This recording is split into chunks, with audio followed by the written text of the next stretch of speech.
নমস্কার প্রিয় দর্শক বন্ধুরা, আপনারা দেখছেন আপনাদের প্রিয় চ্যানেল কেরিয়ার আপডেট বেঙ্গলি। বন্ধুরা, এই মুহূর্তে সবচেয়ে বিগ ব্রেকিং নিউজ বন্ধুরা, পশ্চিমবঙ্গের ডিজিপি রাজীব কুমারকে সরিয়ে দিল নির্বাচন কমিশনার। এই মুহূর্তে সবচেয়ে বড় আপডেট। তো বন্ধুরা, আপনারা জানেন যে ইতিমধ্যেই এই ডিজিপিকে নিয়ে একটা জলঘোলা হচ্ছিল এবং ডিজিপির বিরুদ্ধে একাধিক অভিযোগও করেছিল বিরোধী যে সমস্ত দলগুলো রয়েছে, বিজেপি থেকে শুরু করে সিপিএম সকলেই।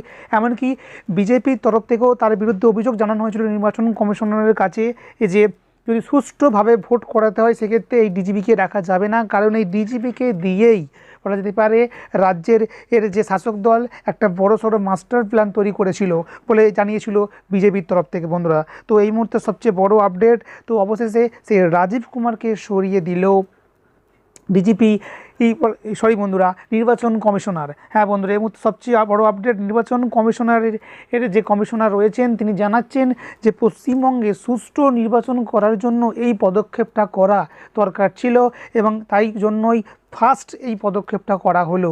কারণ কি, এই ডিজিপির বিরুদ্ধে প্রচুর অভিযোগ জমা পড়েছে, এমনকি তার বিরুদ্ধে বলা যেতে পারে কোর্টে মামলাও বিচারাধীন রয়েছে। তো বন্ধুরা, সেই ডিজিপিকে এই মুহূর্তে সরিয়ে দেওয়া হয়েছে। তো বন্ধুরা, ঠিক কী আপডেট আসছে আজকের এই ভিডিওটির মাধ্যমে সম্পূর্ণ জানিয়ে দেবো। বন্ধুরা, অবশ্যই সঙ্গে থাকুন এবং শেষ পর্যন্ত দেখতে থাকুন। তো বন্ধুরা, জানা যাচ্ছে যে ভোট ঘোষণা হতেই বড় পদক্ষেপ কমিশনের। রাজ্য পুলিশের ডিজিপি রাজীব কুমারকে সরিয়ে দিল নির্বাচন কমিশনার।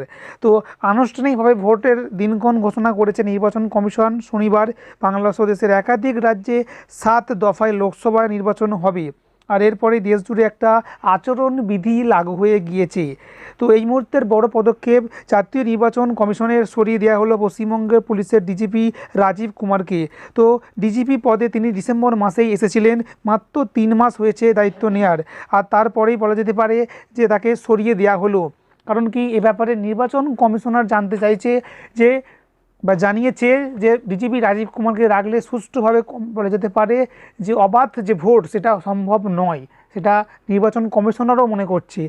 এমনকি এই মুহূর্তে রাজ্য যে পুলিশের ডিজি পদে 3 জনের নাম বিকাল 5টার মধ্যে, আজকের বিকাল 5টার মধ্যে চাওয়া হয়েছে বলে জানা যাচ্ছে। তো কে এখন নতুন ডিজিপি হতে চলেছেন, বা বলা যেতে পারে নির্বাচন কমিশনার কাকে নতুন ডিজিপি করতে চলেছে, সেটাই এখন দেখার। তো বাংলার আর পাশাপাশি বলা যেতে পারে যে গুজরাট, উত্তরপ্রদেশ, হিমাচল প্রদেশ সহ 6 রাজ্যের স্বরাষ্ট্র যে সচিব রয়েছে তাদেরকেও সরিয়ে দেওয়া হয়েছে। অর্থাৎ বাংলার যে স্বরাষ্ট্র সচিব তাকেও সরিয়ে দেওয়া হয়েছে এবং ডিজিপিকেও সরিয়ে দেওয়া হয়েছে।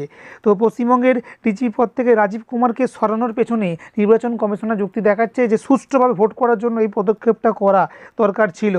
কারণ কি, যে কোনো অশান্তির দায় পুলিশের উচ্চপদস্থ আধিকারিকের ওপরে বর্তায়। হ্যাঁ, তাই তাকে রাখা উচিত বলে মনে করেনি নির্বাচন কমিশনার। এমনকি পুলিশকেও পুরোপুরি একেবারে ঠুঁটো জগন্নাথ করে দেওয়া হয়েছে। পুলিশের ওপর থেকে সমস্ত দায়িত্ব কেড়ে নেওয়া হয়েছে। লোকসভা ভোটে পুলিশের কোনো ভূমিকা থাকবে না বলে জানিয়ে দিয়েছেন নির্বাচন কমিশনার। সমস্ত কিছুই সেন্ট্রাল বাহিনী দেখবে বলে জানা যাচ্ছে। তো আপনারা জানেন যে ইতিমধ্যেই যে কমিশনের ফুল বেঞ্চের কাছে রাজীব কুমারকে নিয়ে একাধিক অভিযোগ করেছিল বিজেপি সহ বিরোধীরা। তো বলা যেতে পারে সেই যে অভিযোগ তাতেই সিলমোহর দিল নির্বাচন কমিশনার। তো বন্ধুরা, সঙ্গে থাকুন, এই ব্যাপারে আরও আপডেট এলে সবার আগে পেয়ে যাবেন এই চ্যানেলের মাধ্যমে।